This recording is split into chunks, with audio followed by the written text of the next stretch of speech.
आज का ये जुलूस नहीं है, ये एक संदेश है उन विचारों को जो हमें रौंदना चाहते हैं।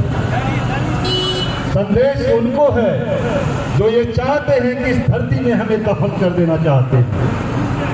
एक संदेश है, एक क्रांतिकारी, एक जुनून है हमारा, जो कि आज हमने दिखाया बाबा साहब अम्बेडकर के सामने कि जिन संतानों को आपने पैदा किया वो अभी जिंदा है और जिंदा होकर आपके विचारों के लिए संघर्ष कर रहा है।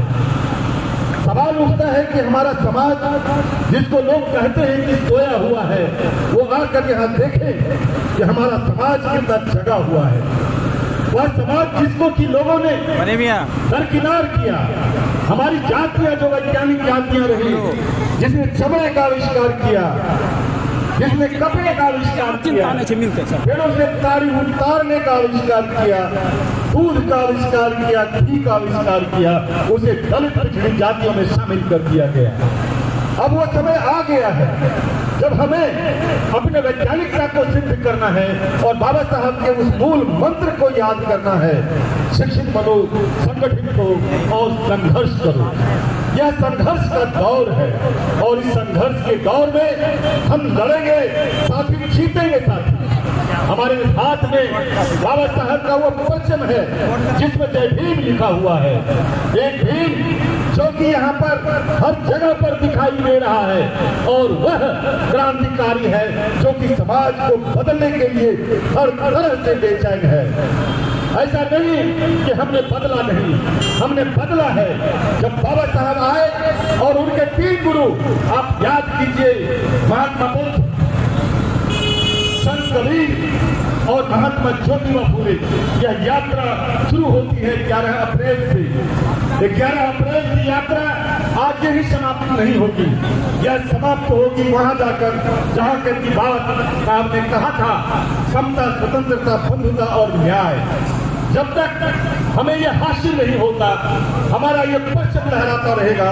हमारे क्रांतिकारी इसी तरह से चारों दिशाओं से यहाँ दिखेंगे और फिर मुंगेर की धरती को नीला आसमान की तरह नीला कर देंगे। यह जय भीम का नारा जिसको हमने लगाया है, यह गूंजता रहेगा तब तक जब तक कि हमारी आजादी पूरी नहीं होती। यह सांस्कृतिक उपनिवेशवाद का दौर है जहाँ पर किसी दूसरे की संस्कृति को हमारे ऊपर थोपा गया है। उस थोपी हुई संस्कृति को हम उखाड़ फेंकेंगे। यह हमारा जज्बा है और हमारे लोगों का ये आत्मविश्वास है। यह कोई खेल नहीं। जहाँ पर हम खड़े हुए हैं बाबा साहब की मूर्ति के सामने, वो एक हाथ में संविधान लेकर ये बता रहे हैं कि हम तुम्हारी रक्षा के लिए एक ऐसा विधान दिए हैं जिसको कि कोई मिटा नहीं सकता। अब केवल हमें यह देखना होगा कि बाबा साहब के उस इशारे को, जहाँ पर कि हमें संवैधानिक अधिकारों को प्राप्त करना है और उसके लिए हमें संघर्ष करना है। हम संघर्ष कर रहे हैं साथी, और कब तक करेंगे? जब तक कि हमारा जो अधिकार है उसे हम प्राप्त नहीं कर लेते। यह कोई आज का नहीं, यह अम्बेडकर फुले विचार मंच की तरफ से ये कोई 14 अप्रैल का केवल कार्यक्रम नहीं है। वो साल भर कार्यक्रम करते हैं, जगह जगह कार्यक्रम करते हैं और वहां से जनचेतना में अपनी बातों को रखने का प्रयास करते हैं। मुझे सलाम करता हूं वैसे साथियों को जो कि गली नुक्कड़, घर घर जाकर बाबा साहब के विचारों को रखते हैं। हमें जरूरत है उसकी। जब तक हम बाबा साहब के विचारों को गली कूची, घर के घर में, घर के कोने में नहीं पहुंचा देते, हम चैन की सांस नहीं लेंगे। यही आज हमको शपथ लेना है। 14 अप्रैल हमारे लिए स्वतंत्रता का दिन है। जिस समय बाबा साहब जन्म लेते हैं उसी समय एक आगाज करते हैं जब हम आजादी की ओर हैं। बंधुओं, हम आजाद नहीं हैं, आजाद भारत में रहते हैं, लेकिन हम कहीं न कहीं एक गुलामी के दौर से गुजर रहे हैं और इस गुलामी को हमें काटना होगा। काटने के लिए हमें जो महापुरुष हैं, हमारे जो महापुरुष हैं, जिन्होंने नया रास्ता दिखाया कि हम कैसे गुलामी की जंजीर को काट सकते हैं।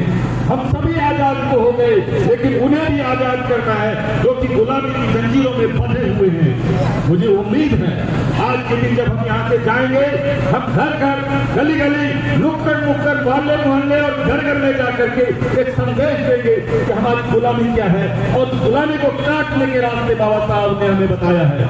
वो हमारा संविधान है। आपसे एक आग्रह है कि आप घर में कुछ रखें न रखें, एक संविधान जरूर रखें। जिस तरह से लोग धार्मिक ग्रंथों का पाठ करते हैं, आप संविधान की पाठ कीजिए, याद कीजिए, आप इस बात को यकीन कीजिए कि आप उसी दिन से आजाद होना शुरू होते हैं।